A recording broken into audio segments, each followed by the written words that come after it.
Hello, hello. Now, have you ever wanted to make your own Ravage mission? Well, you should. It's actually really easy. Now, I'm going to take you through a simple way of getting a Ravage mission up and running. There are a lot more complex things that you can do and a lot more settings that you would wish to adjust. But I'm just going to take you through the absolute basics. Okay, so in the ArmA 3 launcher, we're just going to load CBA and Ravage, just like normal, and press play. Right, so here we are in ArmA 3, and just having a look down here at the mods. We've got CBA and Ravage, just as I loaded in the, what's the name of the launcher. Now, we're going to go up to single player. You can use Ravage to make multiplayer missions, but I'm only going to cover single player today because multiplayer has slightly different considerations and you're best off starting with a single player one anyway. Apologies, I'm on the headset today because I'm doing this straight and live and it's not worth busting out the good microphones for this. Right, so single player and editor. Now you see straight away there are a few maps listed. Altus, Malden, Stratus, Tanoa and Virtual Reality. We are just going to stick to Altus. You might notice a little icon next to them. That does actually say Ravage, although you can't read it terribly well. And I'm just going to go for Altus because that's where the demo mission that comes with Ravage is set. Okay, so Altus, and off we go.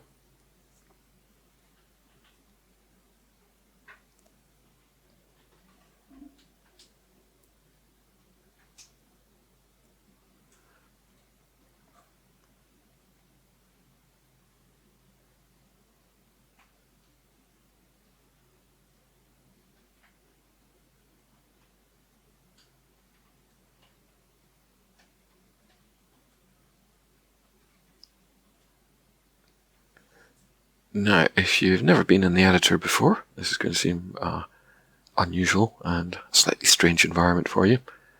There are various things on the left that actually lists what you're using in your mission. Effectively, the stuff over on the right is like a palette of things that you can select from. And over here in the middle, it very much looks like it's in-game because it kind of is. I can right-click and drag to look around. I can zoom in and out with the mouse wheel and fly about with W, A, S and D. There you go. Now I can also press M to bring up the map view. There we go, you see we're right down there. And you see this thing marked as the camera. That's where we're actually looking. So if I drag this, say, over here and come back off the map, now we're on top of this hill. See? Now, for the purposes of this, I'm going to drag the camera over to the airfield. Main airfield. I'm just right-click and dragging to move around the map, zooming out with the mouse wheel. Now I'm going to plonk the camera down at the end of the runway here.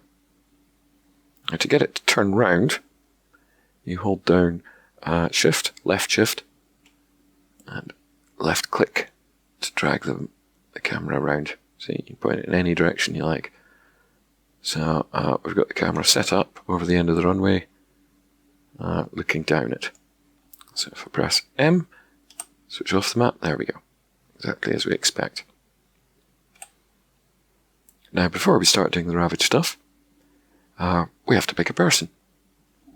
And that's going to be you, the player. And you can just pick anyone at all. It doesn't really matter. Be sure that you understand sort of where they come from. Like, say, the sharpshooter. This little icon to show it comes from the Marksman DLC.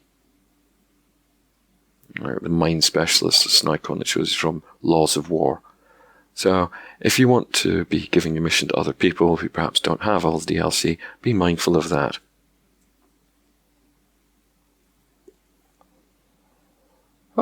I am going to pick the pilot for no good reason. I'm just going to drag him off there. onto the runway.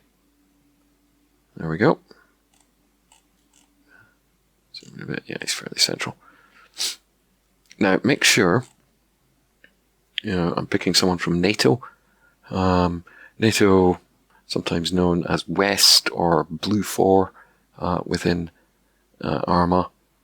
You can choose from Op 4, opposing forces, or East, as it's sometimes called. Independent, that's raiders and the like. Civilians, and there's props. Your guy should always be from Blue 4, because there's certain mechanics in Ravage for, say, how zombies attack and things like that, and who's hostile to whom, that you solve an awful lot of problems by making sure your guy is a NATO Op 4, a NATO Blue 4 guy. Anyway, there he is. He's plonked down on the runway, and I'll just switch back. There he is down there. Just zoom in a bit. There's no need for this. He's clad in pilot outfit. He's facing away from us. I can shift, left click, drag to point him as well. Woohoo! Just going to have him pointing down the runway for no good reason. Okay. Now, we're going to come back to him because we're going to have to adjust his gear. But for the meantime, we're going to leave him alone. Okay, so M, go back to the map, and I'm going to zoom right out. Because the next few bits, this is the Ravagey bit. Now, over here at the very top, you've got objects, compositions, triggers, waypoints, systems, and markers. Now, you don't need to know about markers. That's about placing things on the map. Map markers. Waypoints is for setting up waypoints. Say you want to have a patrol of guys wandering around the map, you can set up waypoints that they will follow. Compositions, again, this is for setting up teams and things. This is really more for straight ArmA 3 military stuff. Now, the one we're interested in, what we've been on up till now has been objects. That's all your NATO, Blue 4, Op 4, etc. We are going to move to systems.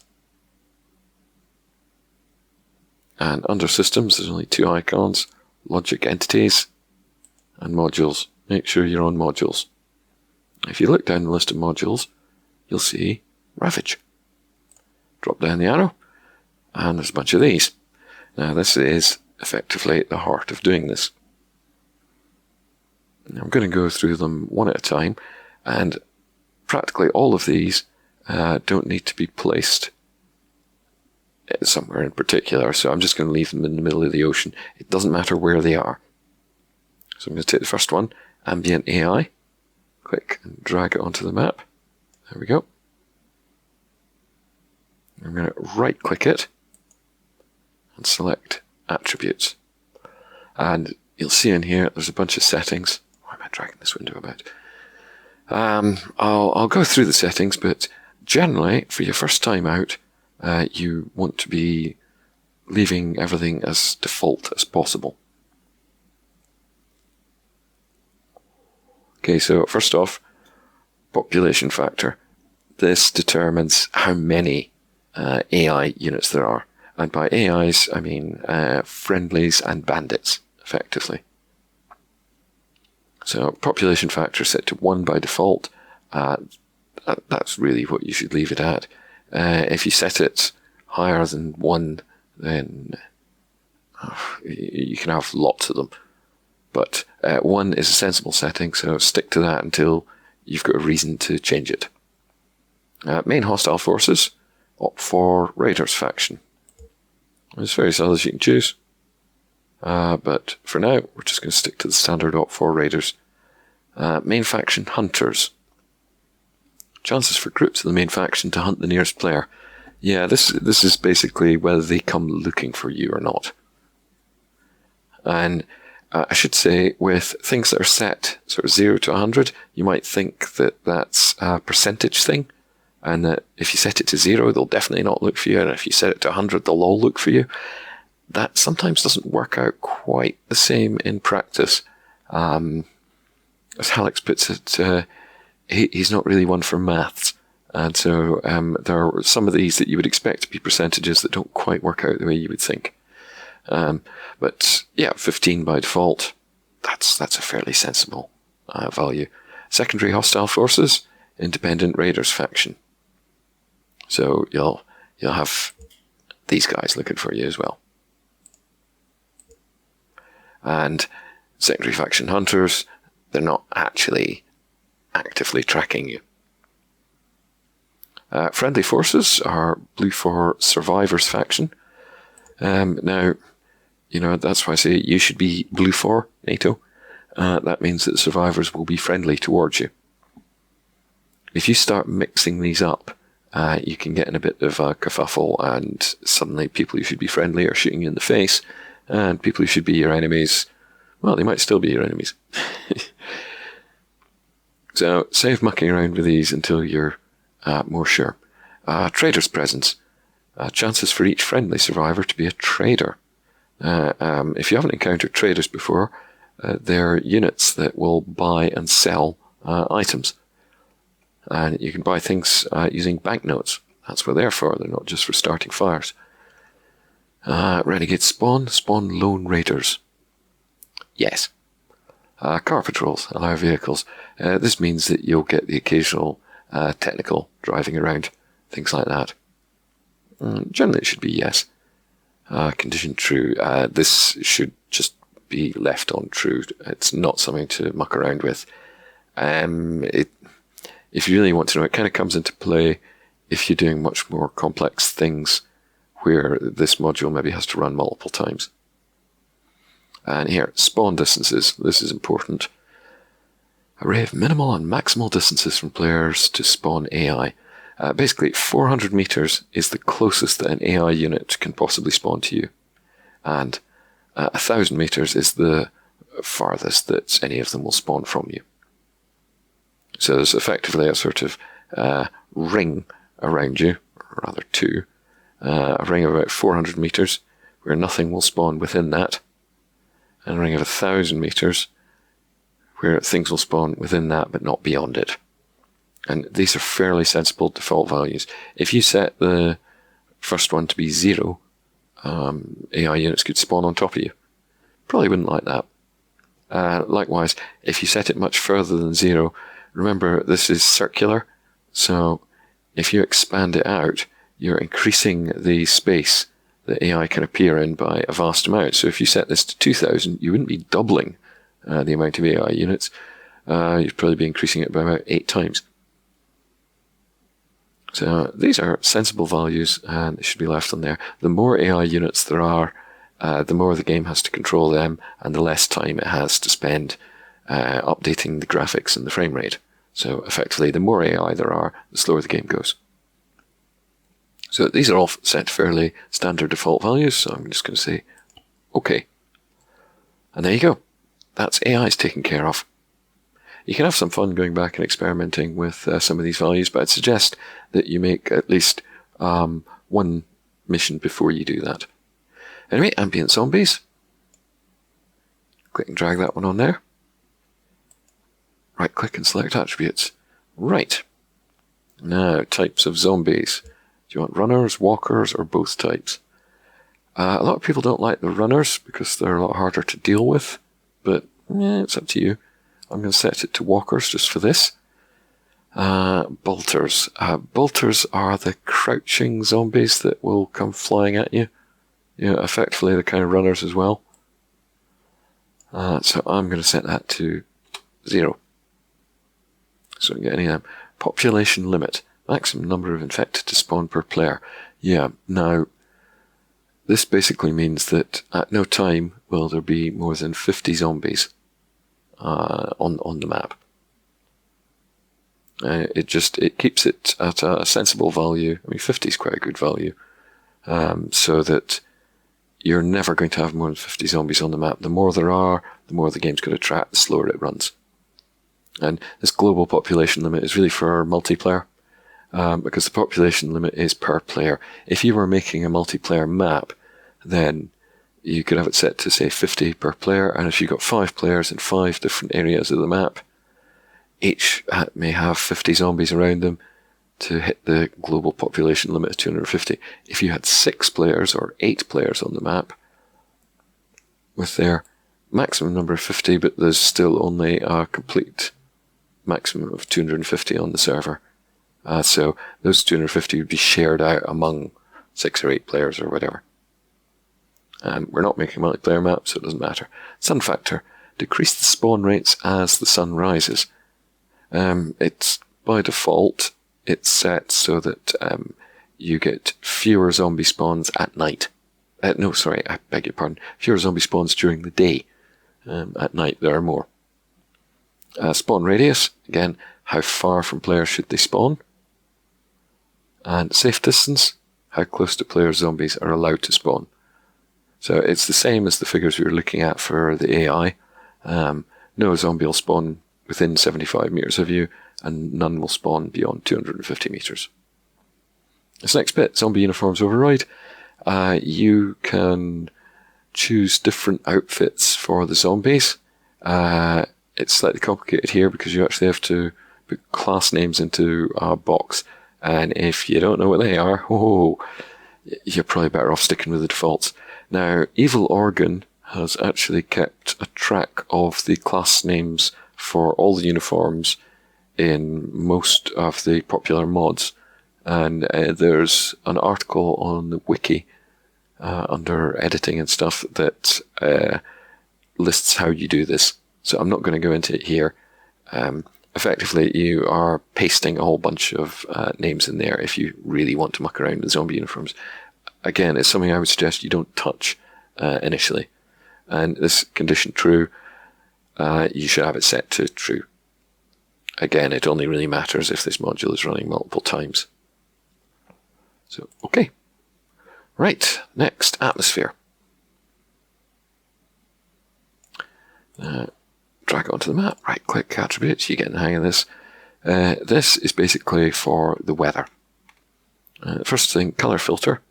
You might notice the default Ravage mission has a distinctive look when it comes to colors, and you can choose to turn that on or not. So I'm going to turn it on, set it to yes. Ambient music. That's not how you spell ambient. Whether you want the Ravage sound running in the background or not. The little musical bits that play from time to time. I'm going to leave it set to no, but you might prefer to put it on yes. Dynamic weather. Do you want weather to change over time? Yeah, I guess so. Breath fog simulation. When you breathe out in cold weather, do you want to see breath fog? Handy for snowy maps like Namalsk or something like that, but otherwise not really necessary. It's something you may come to later. We're doing this on Altus, which is a Greek island in the summer, so it's not going to come up. Dynamic sand gusts. These are just little sort of puffs of wind blowing up dust around you. I'm going to set it to yes because I think it's slightly more immersive. And that's it. Debug module. Don't touch this.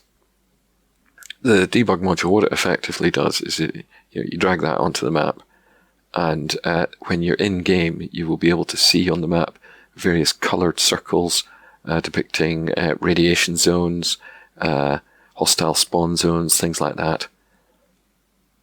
It can be very useful when you're making a more complex mission to sort of keep track of where things ought to be and to check that they actually are.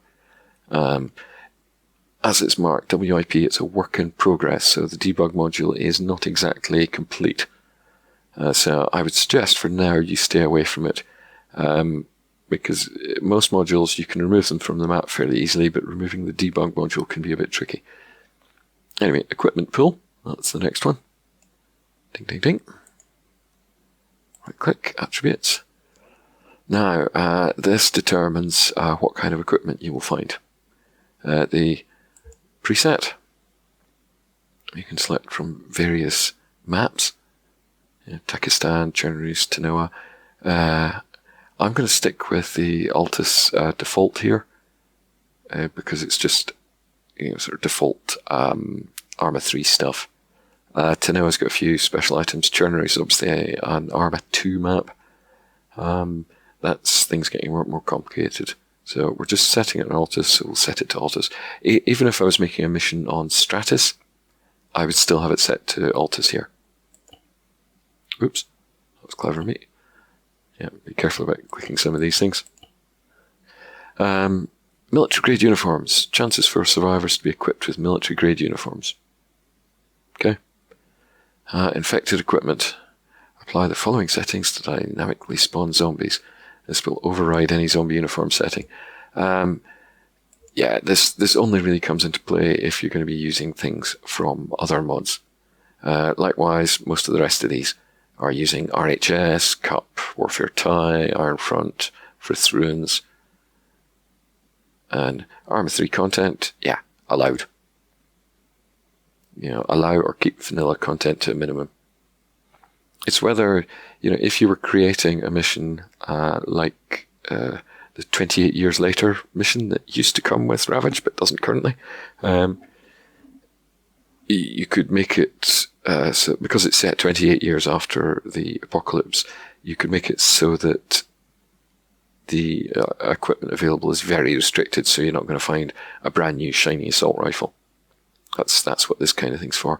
So I'm just going to leave these all on the default settings. Done. Loot system. Right, this is where you're going to start getting interested. Drag onto the map, right click, attributes. Now, this first bit's rather dull. ArmA buildings. ArmA 3 buildings. Does loot spawn in them? Yes. Effectively, there are different sort of building types according to different maps. Like, say, we're playing on Altus, so it's an ArmA 3 map. All the buildings on it are the ArmA 3 type of buildings, so we want loot to spawn in them, so yes. ArmA 3 Apex buildings. Well, the Altus map isn't part of the Apex DLC, but Tanoa is. And so there's buildings on Tanoa that are specific to the Apex DLC. So if I was making this map on Tanoa, I'd probably have ArmA 3 buildings set to yes, and Apex buildings set to yes. But seeing as this is Altus, I'm going to leave them on no. ArmA 2 buildings, you know, likewise, if I was using Chernarus from ArmA 2, then I would want to set that to yes, because if I only had it set for ArmA 3 buildings and stuff, there aren't any on Chernarus. There are only ArmA 2 buildings, so no loot would spawn. Same for ArmA 1 buildings and ArmA 2 Operation Arrowhead. Namalsk buildings. Namalsk is a special case. Right, here's the good stuff. Vital items. The chance to find food, drinks, and other essential loot. Now, you'll see it set to 7, which is very low. That's why on the demonstration Altus mission, loot such as food is very hard to come across. Now, for the purposes of our little demonstration here, I'm going to set it to 50. That means there's going to be lots of food. Weapons, chance of 8. I'm going to set that to 50. Ammo, I'm going to set it to 50. Clothes, don't really care. Backpacks, I'll set that to 50. Doesn't really matter. Right, static objects. These are things like the piles of garbage with washing machines sticking out of them. And actually, does this apply to car wrecks as well? Don't think so. You determine that, I mean, there will probably be some anyway, but you can determine what the chances are of these sort of garbage piles and things that you can search through spawning. I'm going to set that to 25. Allow respawn camps. That's really only going to matter for multiplayer, or if you're creating a more complex single player with respawn. It means that there is a backpack you can find that is a camp backpack. There's an article on the wiki about them. But what it means basically is you can find a backpack that contains a tent, and when you deploy that backpack, you deploy the tent out of it. That becomes a respawn place. So if you get killed, you'll respawn there. By default, in single player, this isn't going to be happening, and you need to code in a bunch of stuff for this to happen. So skip it for just now. Right, static objects, those junk piles we've enabled. What are the chances to find vital items in them? I'm going to set it to 50. And weapons, also going to set it to 50. You want to keep certain realism. You don't want to make your mission too easy for people. This would be a very easy mission. You know, you're going to have no trouble finding stuff. Right, that was loot system. Next one, radioactive zone placement. Now, I'm actually not going to place this one. This is about whether you place radiation zones on the map. And you could decide, say, you know, the airfield ought to be a radiation zone. And unlike other Ravage systems here, I don't put the module on the edge of the map. It is location specific. So I would drag this over to, say, there and set it up. I don't want to do that. We're keeping it simple. Safe zone. Oops. Be careful with that. I am actually going to place this one. I'm going to place it over our guy. Because this is also a location-specific one. Right-click, attributes. There we go. Safe zone radius, 250 meters. Safe zone owner, west. That's the same as blue 4. NATO. Safe zone type, retreat and exclude radiation, yes. So it just makes sure that the safe zone doesn't have any radiation. Now this type, retreat or delete, this controls what happens to AI units who enter the safe zone. Effectively, there's this invisible circle drawn around this marker. If any AI units enter that, set to retreat, they will turn around and leave. If you set it to delete, as soon as they cross the boundary, they get despawned. They're gone. So I'm going to leave it on retreat. And this just makes a safe area for me to start in. And radius 250 meters, that's fine. This is not necessary. You don't need to play with this one at all. Okay, I'm going to zoom back out. And save system. This actually matters more for multiplayer. Do you allow unlimited saves in single player? Yes. Otherwise, the amount of saves you can have is limited by the difficulty you choose, I think. And you'll occasionally see some people complaining on the comments pages of various missions about, oh, I could only save once. This is why.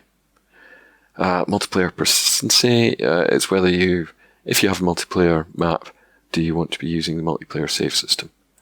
Alex has written quite a... Hello, Trevor. Ignore that. I'll get back to him in a minute. Alex has written quite a clever system for saving things in multiplayer. So this invokes that. Anyway, we're going to leave this as it is. Now the next one, settings. Ravage settings. This controls only a few minor settings in Ravage, but I find difficulty in getting simple missions to run if you leave this in. I'll quickly show you what it does, but don't add this. It's about the cleanup system and whether you can holster guns and accelerate time and vehicle caching. Okay, the cleanup system gets rid of corpses, so that once you move out with a certain area, but seeing as we're doing quite a simple one, I don't want this on here just now because I find it can create problems if you don't know what you're doing. So press delete, it's gone. Survival system, that's the next fun one. Right click, attributes. Now, this controls how quickly you get hungry, how quickly you get thirsty. Defaults are set to 1, which is fine. You set it higher and people get hungry very fast. You might want to experiment with these a bit. Do we want radioactive zones to spawn? Now, I showed you earlier there's a radioactive zone placement where you can manually place them. This will create random ones. I'm going to leave it set to no. Radioactive waters. This is where there are things like ponds and stuff are radioactive, and radioactive rain. Yeah, that's quite a nasty one. When it starts raining, effectively the rain's bringing down fallout from the sky, so you pick up radiation poisoning, so you've got to take cover when it's raining. I think that can be quite interesting. You have to make sure that you tell your players in advance that this is happening, but otherwise, it can force people to run for cover. I'm going to press pause for a second and go and talk to Trevor. Back in a mo.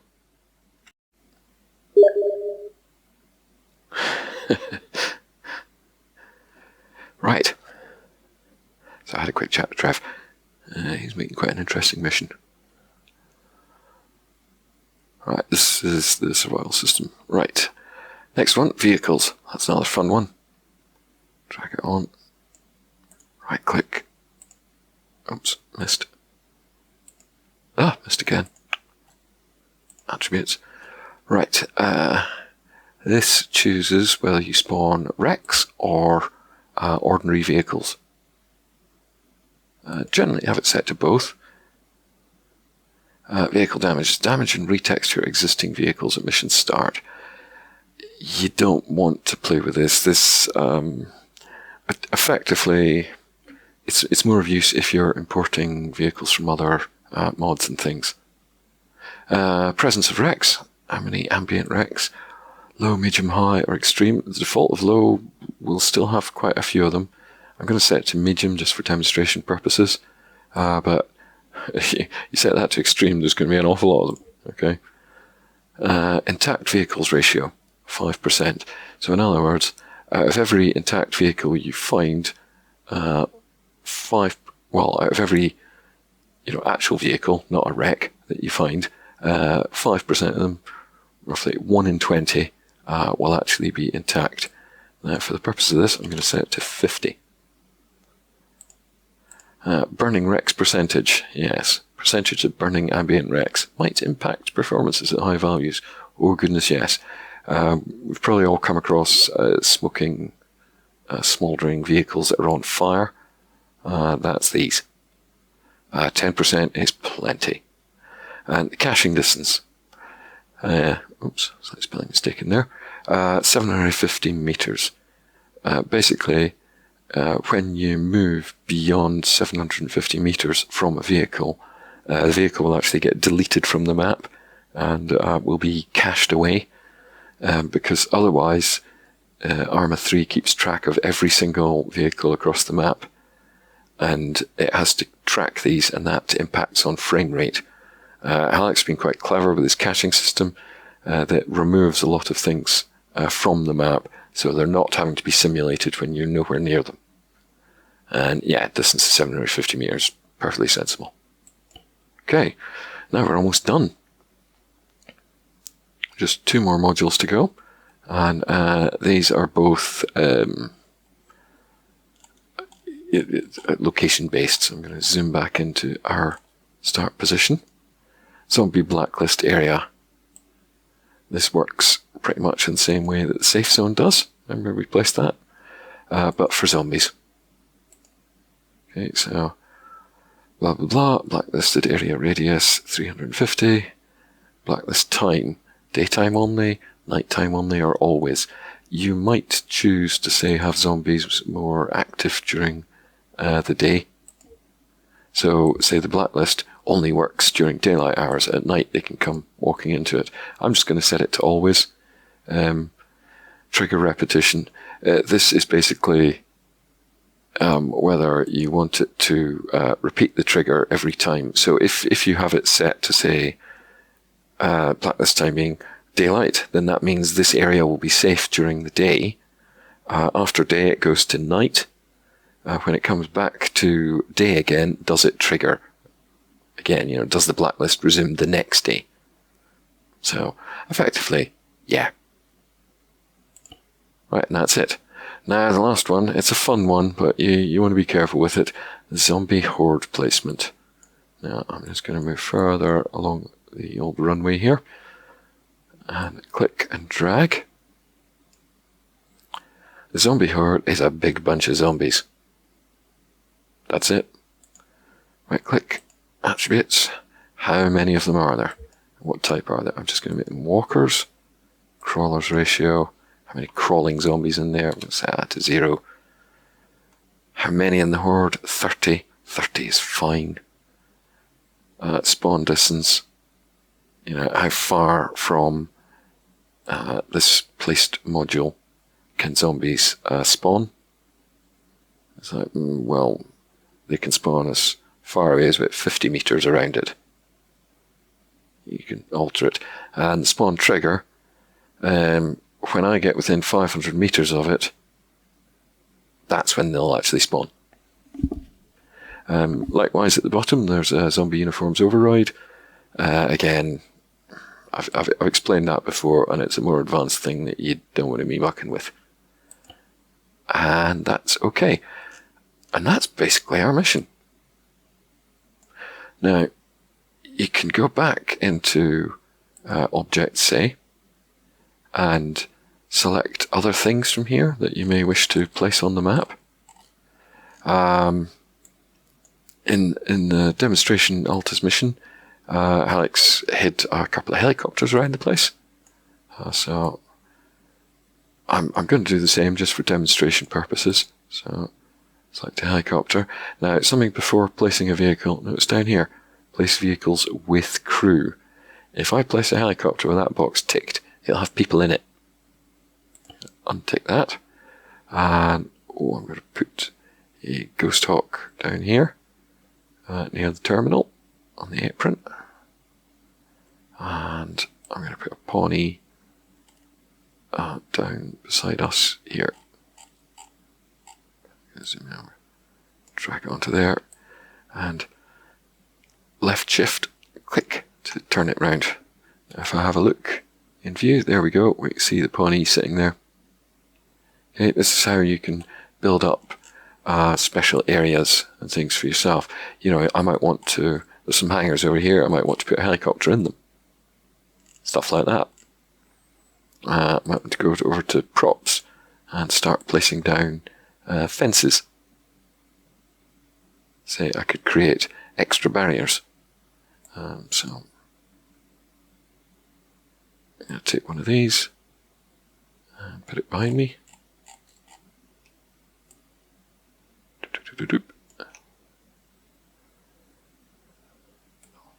Moving quite close behind me. So we'll see it obviously when we spawn. Structures from Altus, airport bits, add an extra control tower, hangar. You have to be conscious of the size of some of these things. So I'm going to stick an extra control tower on the end of the runway. Stupid place to put it, but if I turn around, there it is. There's our fence.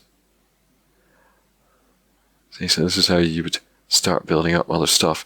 Don't go nuts with this. If you add too many of these things, it can soon, cause performance problems. Anyway, that is basically our mission. Now I'm going to name it. Here, go to Attributes, General, and the title of our mission.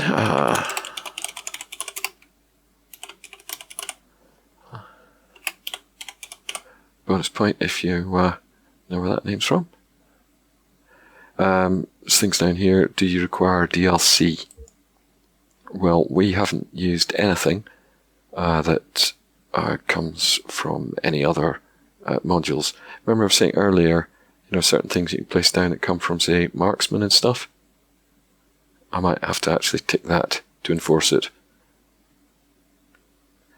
Okay, it's named. Oh, there's one thing I've forgotten to do. Our guy. Right click on our guy. Select attributes.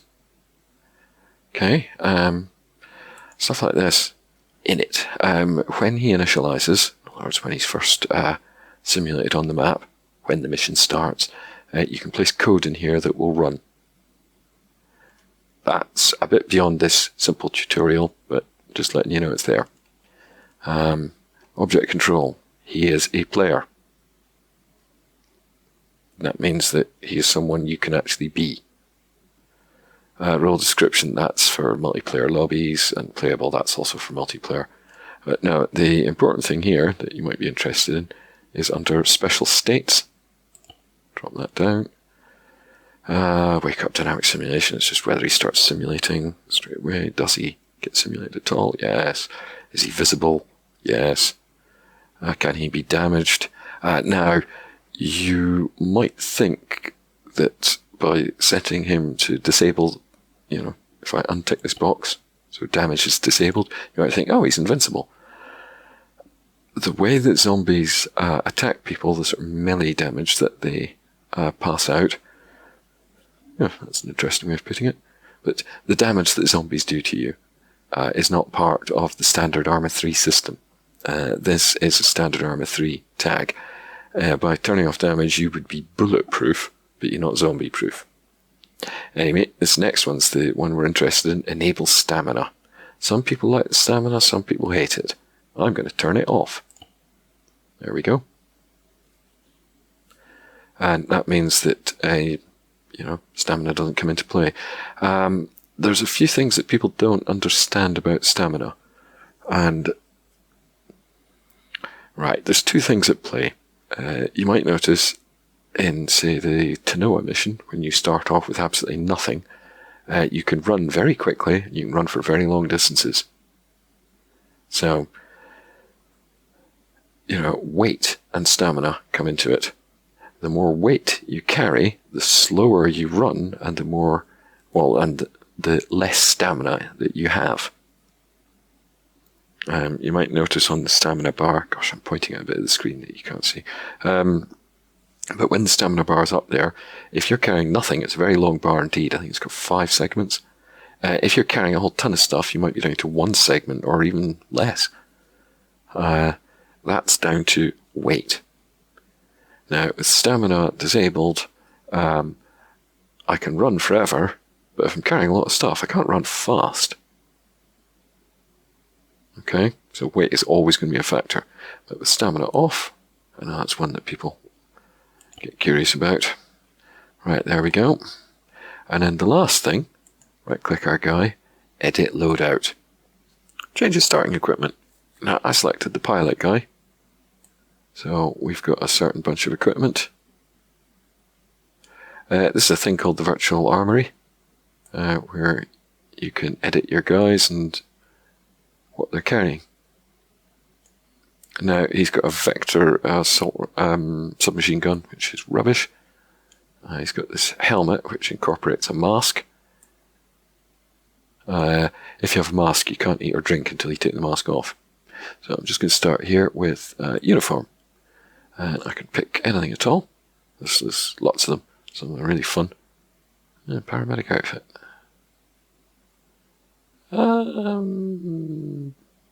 Yeah, why not? And vest. Do I want to have a vest?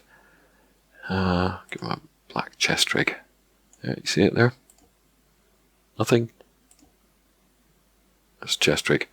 Now for the backpack, I'll give him a. Oh, where's the Viper? There we go. We've got a Viper harness in black. Very cool. I'm going to take off that helmet and replace it with something more, well, something less hassle.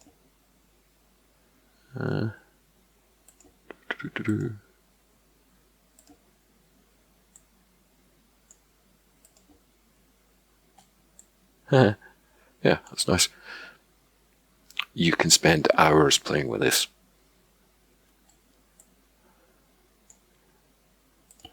Do I want to have glasses and stuff? Sure, why not? Anyway, night vision goggles. Do you want to be giving people night vision goggles? I would suggest that you probably don't, unless they're, unless it's sort of germane to whatever mission you're creating. You don't want to give people too much stuff. Binoculars. Ooh. I'll give them some rangefinders. Why not? Map. Now you might notice there's two map types. One's marked as Ravage map, one's marked as normal map. Effectively, this determines whether a map has sort of satellite images or not. I'm just going to step out here a second. If I go back to our map here, see how this map is white? It's got contour lines, but it's lacking any visible pictures of scenery. Yeah. That's that type of map. Oops. Be careful when clicking these things. And that's this kind, I think. That one, I might have them the wrong way around. One of them has satellite imagery effectively, and the other one doesn't. Terminal, does he have a GPS or not? These UAV things, you're probably not going to be using these. Communication, does he have a radio? Who's he going to talk to? Does he have a compass? Does he have a watch? Does he have a pistol? Not going to give him a pistol. I'm sure as heck not going to give him a launcher, but I'll give him a different gun. Okay, now you've got to be careful with some of these. I'm just going to zoom in a bit. Right, here's that big nasty machine gun. And here's the slightly rusty Ravage variant of it. See? I see it says, well, it kind of says Ravage there. You can just about make it out. Obviously, this icon denotes that things are from the Apex DLC. So I might want to stay away from them. These ones are from the Marksman DLC. Yeah, here's a standard Navid. Here's a Ravage one. It's all rusted to heck. It's quite impressive. PDW. Terrible gun. Hate it. Now I'm going to pick something relatively sensible. You don't want to make things too easy. What's cool? Spar. Yeah. Okay, and with it highlighted, you see it in his hand. God, it seems a bit. Whatever. You can now select the attachments. What kind of sight do I want? I'm going to give it an MRCO. Mid-range combat octave, is it? Combat optic. Rail attachments. Do I want a light? Or a laser pointer? All that kind of thing. I'm going to give it a nasty big suppressor. Not a silencer. A lot of people accidentally call these things silencers, but they don't make guns silent. The whole point of them, because you can't make a gun silent, because the bolt and everything on the gun actually makes a noise in operation. So even if you could effectively silence the bang coming out at the end, there's still a lot of other noises going on. And if it's an open bolt gun, then you're certainly never going to be able to silence it completely. If it's a revolver, goodness, yeah. The whole point of them is to sort of suppress the noise, to conceal the source of it. Makes it harder to spot who's shot from where. It's not about making them silent. That's why they're called suppressors in real life. I'll stick a bipod on it. I'll just do a quick one. There we go. Right, and that's my guy. Now, if I go back over to backpack, you'll see up here, this magazines for the currently selected weapons. So it's a good idea to choose your weapons before you go choosing what stuff you're going to put in the backpack. Because now I don't have to hunt through lists to easily add ammunition. If you go down to magazines here, it's all magazines. Which one does this gun use? Yeah, it's tricky to remember them all. So if you're doing it this way, it's very easy. Now, this magazines thing also hides something else. If you scroll down, there's a whole bunch of other stuff. These are Ravage specific. like anti-rad pills. Gonna have a couple of them. Banknotes, don't want some of them. Box of matches. Some rice. Can opener. Some clean water in a canteen. And so on. There's a whole bunch of these. Give him a gutting knife. Give him a Geiger counter. Give him some cooked rabbit meat. Nah, we're definitely never going to starve. There's a whole bunch of these in here. You might want to explore through them. Having a toolbox, jolly handy. They weigh a lot though. So, consider what you're giving people. There's grenades as well. And explosives. Explosives are very heavy. And then some miscellaneous things like first aid kits. Okay, and that's basically my loadout. I didn't put anything in the vest. It's automatically got a few mags for my gun. But yeah, that's my thing. Now, I'm going to save this loadout.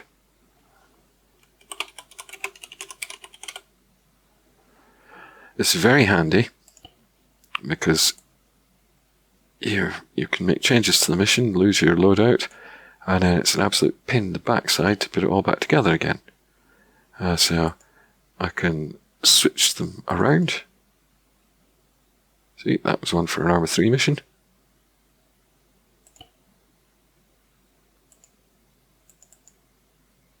And here's our test loadout. Save your loadouts. It'll cause you a lot less hassle in the long run. Right. Okay, where are we? Why have we moved over here? Well, we just have... Let's just zoom over to our guy. And you'll see he's got those lovely clothes that we picked out from. And that's everything. Okay, don't touch anything else. For the meantime, now we're going to save as. Now, I would suggest using incremental saves. So, test mission 1. It's just the file name. Binarize the scenario file. When true, the SQM file will be binarized. This process saves loading time but makes the file uneditable in a text editor. Yeah. I would suggest that by default you maybe don't want to do this.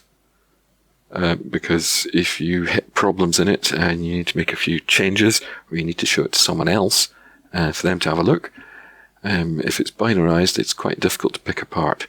You may prefer not to tick that box until you know what you're doing. And even when you do know what you're doing, it's useful. Now, I'm saving this as test mission 1 because I've set up a basic mission and I'm going to save it, but simply because if I come to make changes to this later, I'm going to save it as test mission 2 and so on. I'm going to want to keep a previous saved version because you may end up making some changes that turn out to be disastrous and crash it, and then you can't remember how to get rid of them. So it's easier if you can go back to an earlier version. On proper computer systems, like back when I was using VAX VMS systems, there's automatically a versioning system. Files are always called, say, something.txt semicolon 1. If I saved it again on top of itself, something.txt semicolon 2. Proper computers already do this, because I don't know if you've experienced the joy of accidentally saving over the top of something. Boy, those files are hard to get back. It's very easy to get back a deleted file, but it's very hard to get back an overwritten one. So I would suggest that you use an incremental save system. Every time you make significant changes to your mission, save it as test mission 2 or 3 or whatever. So you've always got your early versions to go back to if everything goes wrong. Okay. This is just saving it for the purpose of loading it in the editor. Saved. Right, now we're actually going to test the mission. Down here, play scenario. Blink. And it'll load quite quickly.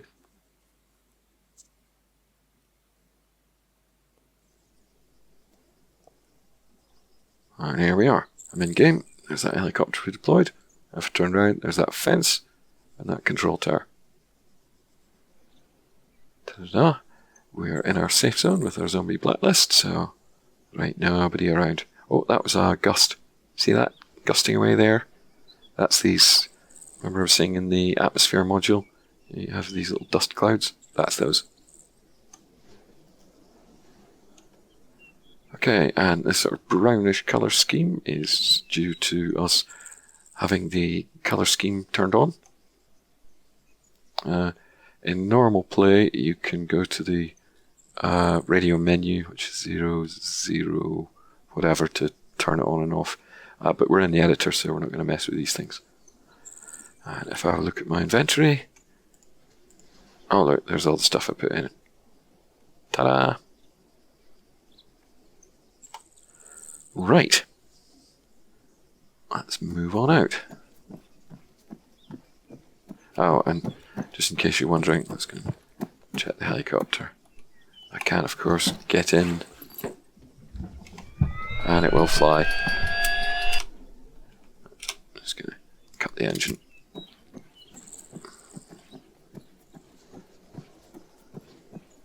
Now, obviously, we're still in the safe zone, so we're not seeing too much.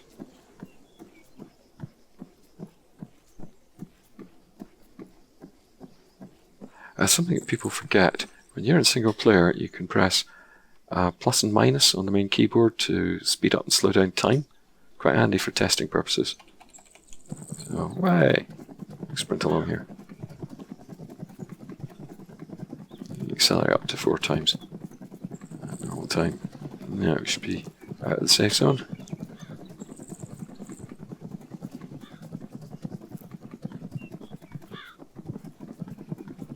Should be out of the safe zone.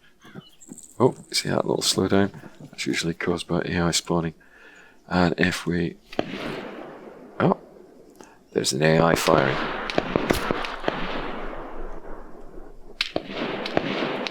Behind. Might need to have a word with him. There's 2 of them.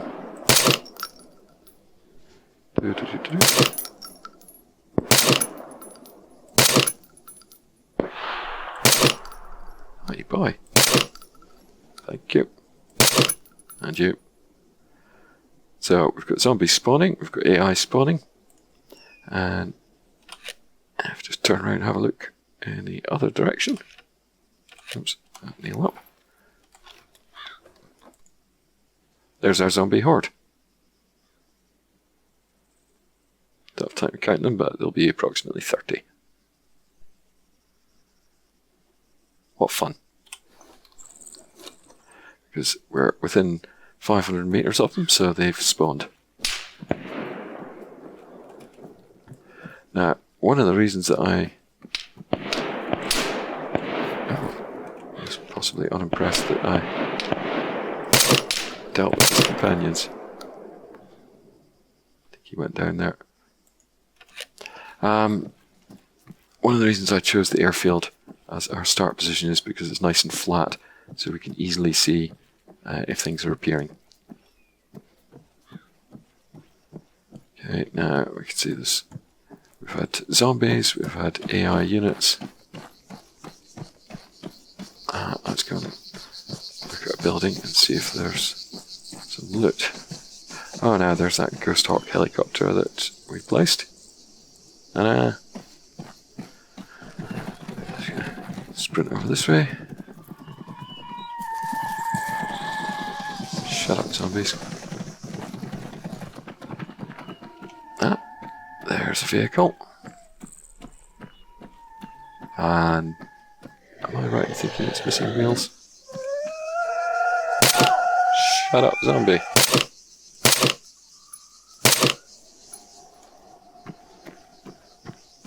And you'll notice the zombies are all walkers because that's what we chose to spawn.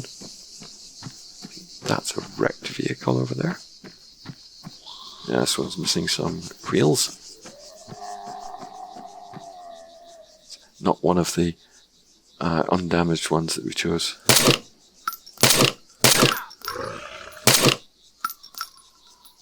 So Pipe down. That's a good chap. Right. Oh, these are the static props. Whoosh. Zoom, zoom, zoom, zoom, zoom.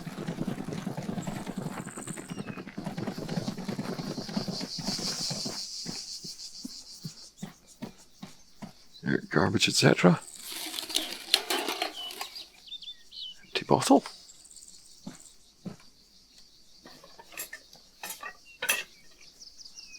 Fanta soda can, because I set it to spawn essential items. Well, I think it's called vital items. Yeah, there's a can of soda that I can drink. Fantastic. I just leave the can littering the ground because I'm a lout.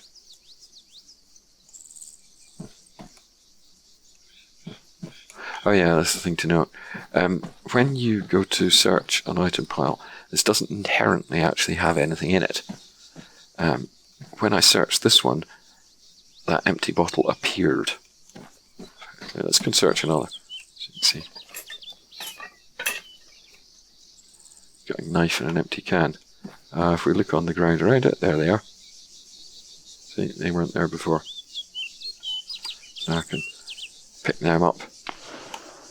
Oh, another AI over there getting a bit excited.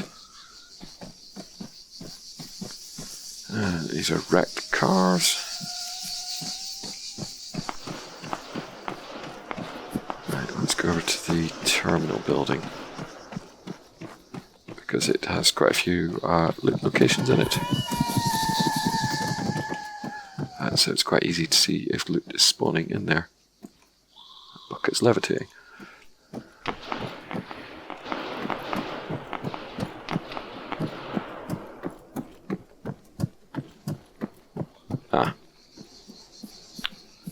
Bother. Oh, there we go. There's some. Make a door. And there's a loot container with a folded tent in it. So, basically, everything is working.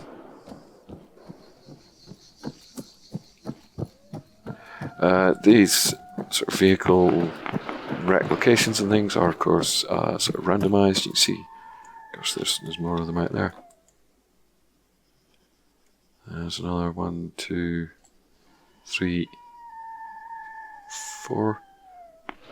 Some of them are pre-placed, but most of them are randomized, so if play again, they won't be there. They'll be somewhere else. Okay. Well, that's us finished, so escape. And return to editor. Now, there's one last thing to do. If we want to play our mission outside of the editor, as an actual mission, I was saying attributes, I set to this. Right, scenario. Yeah, publish to Steam. I'm going to say a word about that. This is used to directly publish your missions onto the Steam Workshop. I do not advise it. Okay? You may be very excited that you've created your first mission or whatever. If you upload it onto the Steam Workshop straight away, probably not too many people are going to be interested, but some people will. I tend to keep my eyes open for Ravage missions. And if you've just made a basic mission like this, there's not too much to commend it to other people. So hold off until you've actually got something that you've tested, that's complete, does what you want, before you actually share it with other people. Otherwise, it'll just be another me too. Okay, where we're actually going to go is export, and export to single player. Click. You see it says exported to ArmA 3 missions. Now, that means that it's put it in the missions folder of your ArmA 3 folder. Now, I'm actually going to quit out of here in a minute and show you where these things are. But first of all, we're going to test the mission out. Okay, so exit, close the Eden editor, yes. It won't prompt you to save it won't prompt you to save unsaved files. So, be sure you have actually saved everything before you leave.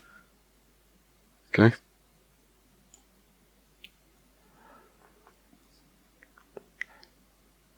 Righty. We're out at the main menu again. This time, I'm going to go to Scenarios, and there we are. There's my mission. I didn't create a picture, so there isn't one there. I didn't create a description, so there isn't one there. And this is our test mission. Difficulty set to recruit. That's an option for us. Difficulty in game options. Setting to recruit doesn't actually change a lot. The difficulty settings don't vastly affect difficulty, but it can interfere with your ability to save, hence why we put down that save module. Or with your ability to spot things. On recruit level, if you can see something in game, then it'll show up on the map. As in, if you can see an AI unit or a zombie in your locale and you switch to the map, it'll be highlighted as it'll have a little marker showing where it is. It will also show you the last known position or the last projected position of a unit you have seen. So they're actually not always accurate. And also it means when I point at an AI unit that's within a certain range, it'll show me whether they are survivors or raiders or whatever. This is useful when it comes to, say, recruiting friendly units. Anyway, for the purpose of this, I'm just going to leave it on recruit. And I'm going to press play. Here we go. You can see mission name up there. The map. This is what I mean by satellite view on a map. You can see actual pictures of the landscape.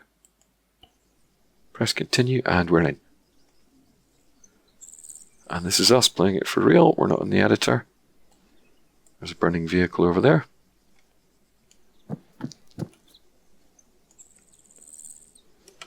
I'm this guy.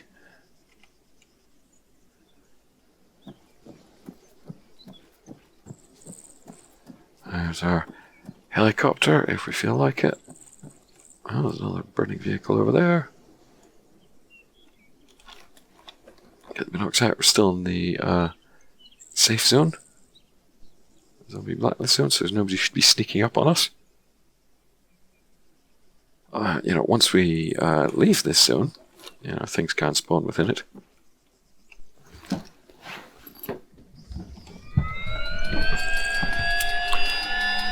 Save a bit of time. I'm going to fly this helicopter. I'm just going to turn the sound down because this might be quite loud. Shut up.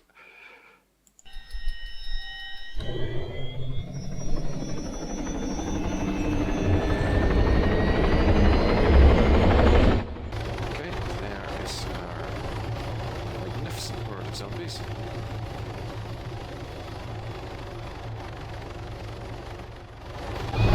Hello, zombies. Don't they look pleased to see us? A partially intact vehicle. Another one. There's what looks like a fully intact vehicle. Got an AI shooting at us. Or at least shooting in this direction, which is nice. So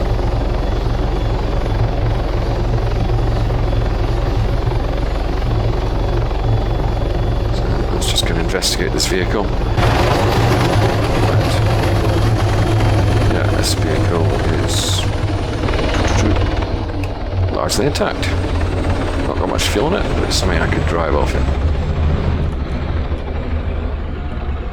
Cool, eh?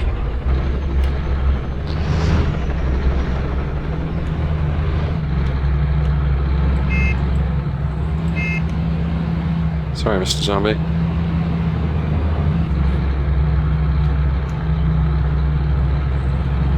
All the zombies are walkers. So you gotta be careful in sort of zooming around too much. It can stop certain things loading because you might pass a trigger or spawn distance without something appearing because of it. There we go, we're at the terminal. It says several locations, so it's easy to check.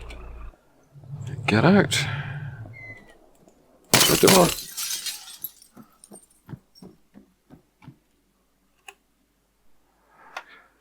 Pistol. Pistol. I did set the weapons possibility to quite high. Folded tent.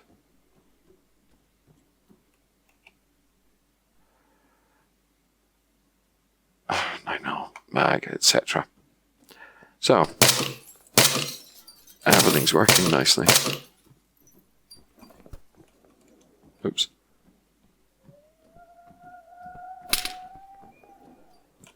Who said that?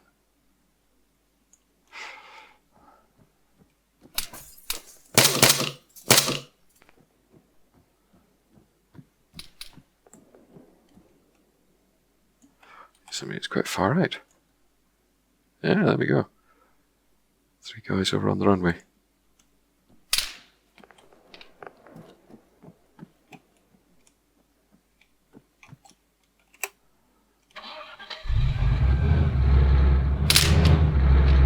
Oh yeah, they do not like me.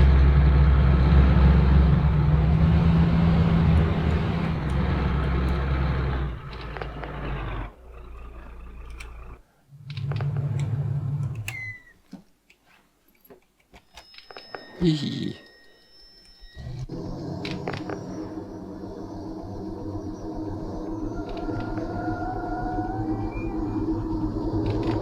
Ah, zombies. Zombies aren't massive fancy helicopters.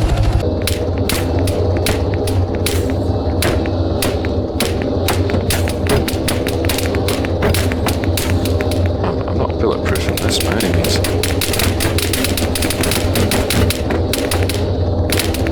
But with small arms I'll have a hard job penetrating it. Oops. Crap, windscreen.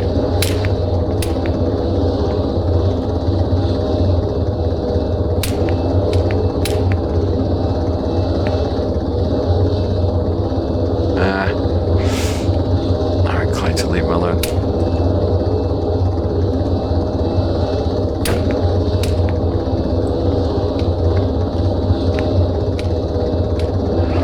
So anyway, we've had a tour around in here, and we can see that most things are working just fine. And that's how you make your own Ravage mission.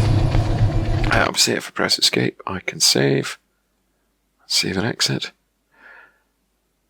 Be careful if you're creating multiple versions of your mission. If you're exporting multiple versions of your mission, these can end up with the same name. So, you know, if you've made changes between them, when you go to load your mission, let's get nip out here. See, restart and resume.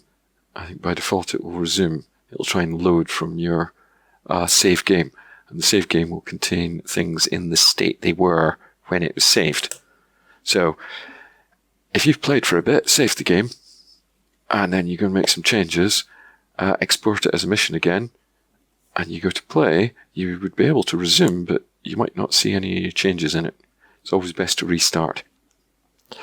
Right, now, there was one last thing I said I would show you, which is where Arthur puts all these. So I'm just going to go back. Quit. Right. Yes, go away, launcher. In your ArmA 3 folder, which in my case is probably not in the same place as yours, on drive D, you're probably in C:/program files/steam/steam apps, common ArmA 3 missions, and yes, test mission 1. Okay, the %20s are spaces. See why people normally put hyphens in them to avoid these kind of ugliness. And that's your actual PBO file of your mission. And for all that work, it's 23k. and you can copy this file and send it to other people. So other people can play it by just putting it in their missions folder. That's all you need to do. Now, nip over to this one. Okay, this is my documents, ArmA 3 missions. This is where our save file has gone. Mission SQM. This is the thing we're loading into the editor. Okay, whereas this is our exported version. And that's it. Okay, that's all there is to know. That's enough to get you up and running. Ravage is very clever. The way that Helix has written it to include those modules is just slap, slap, slap on a map, and you're away. Obviously, there's an awful lot of stuff you can do that is a lot more complex, but that's something that you need to work your way up to. This is enough to get you up and running without needing to know anything about the editor, without needing to do any coding whatsoever, and without really needing to know too much of anything. See, it's perfectly simple. So if you've been playing, say, the Altus mission on Ravage, and you thought, oh, it's a bit hard, I can't find enough food, a couple of simple changes there, and you can have your own custom one that you can play to your heart's content. Obviously, if you're going to go around placing things on the map yourself, you're never going to have the joy of discovery. So it might be something to do with your friends. Anyway, that's it from me today. Apologies that the audio isn't quite as nice as usual. I'm talking through my headset rather than through my nice studio mics. But yeah, what the hey, this one had to be entirely live. Now I'm going to go and see what Trevor's been up to. He's making a new mission. Ta-ra!